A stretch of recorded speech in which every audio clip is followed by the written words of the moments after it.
এই লোভী কুকুর দেখতে পায় তার সামনে একটি ডাইনোসরের হাড় পড়ে আছে। সে সঙ্গে সঙ্গে নিজের হাতে থাকা হাড়টি ফেলে দিয়ে পড়ে থাকা ডাইনোসরের হাড়ের দিকে দৌড়ে যায়। তখনই পেছন ঘুরে দেখে আরেকটি বোকা কুকুর এসে হাজির হয়েছে এবং হাড়টির ভাগ চাচ্ছে, কিন্তু লোভী কুকুর তাকে ভয় দেখিয়ে সেখান থেকে তাড়িয়ে দেয়। তারপর সে ডাইনোসরের হাড় খাওয়ার প্রস্তুতি নিতে থাকে, কিন্তু যখন সে ডাইনোসরের হাড়ে কামড় দেয় তখন বুঝতে পারে হাড়টি এতটাই মোটা যে সে কখনোই তা খেতে পারবে না। তখন সে দেখে বোকা কুকুরটি তার ফেলে দেওয়া হাড়টি খাওয়ার জন্য তুলে নিয়েছে।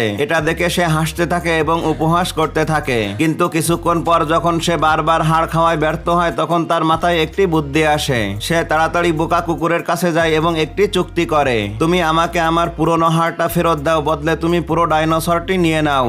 বোকা কুকুরটি খুশি খুশি রাজি হয়ে যায়, কিন্তু আসল মজা তখনই শুরু হয় যখন বোকা কুকুরটি ডাইনোসরের হাড় ভালোভাবে পরীক্ষা করতে শুরু করে। তারপর একটা দুর্বল জায়গা দেখে একটি জোরে ঘুষি মারে। তখনই ডাইনোসরের হাড় ভেঙে টুকরো টুকরো হয়ে যায়। তখন কুকুরটি অনেকগুলো হাড় উঠিয়ে নেয় খাওয়ার জন্য, আর চালাক কুকুরটি হাঁ করে তাকিয়ে থাকে। এখন বলুন, এই দুই কুকুরের মধ্যে কে বোকা আর কে চালাক?